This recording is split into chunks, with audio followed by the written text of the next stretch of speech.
Free and fair elections make the very foundation of a democracy. But for the world's oldest democracy, completing this presidential election cycle is becoming too much of a task. Its last lap is turning out to be the most challenging.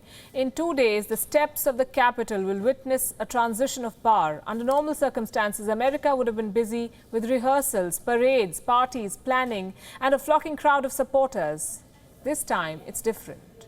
All you see are soldiers, troops being equipped, defense personnel being prepped, Airbnb bookings being cancelled, and men in uniform being reminded of their duties. Do you know why?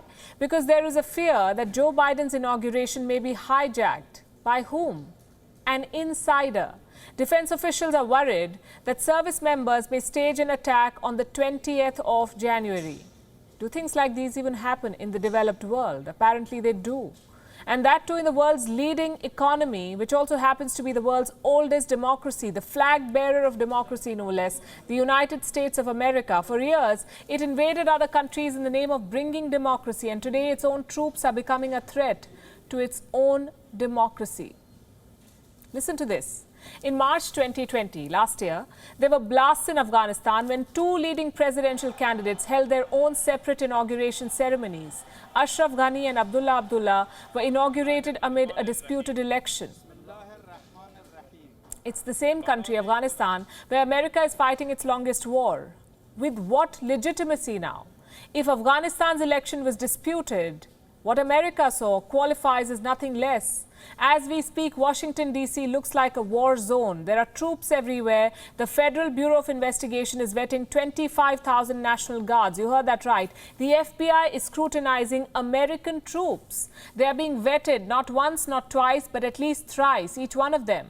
They are being checked for red flags, for possible connections with extremist groups, militia groups. This is not normal, just like everything else about this presidential election. Not normal. Starting from unfounded allegations of voter fraud to threats to election officials, blocking of transition process, and the Capitol Hill carnage.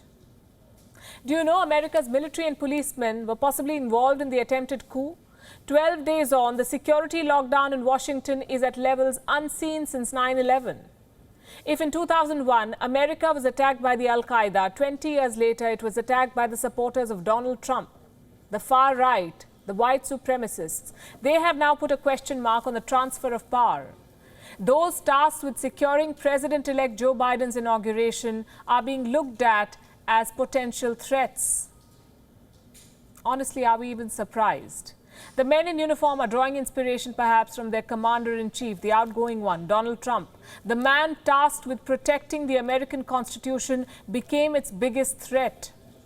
Donald Trump attempted a coup. His actions are inconsistent with his oath, with his office, and after 4 years of Trump administration, Washington is being militarized to ensure transfer of power, to ensure democracy at gunpoint.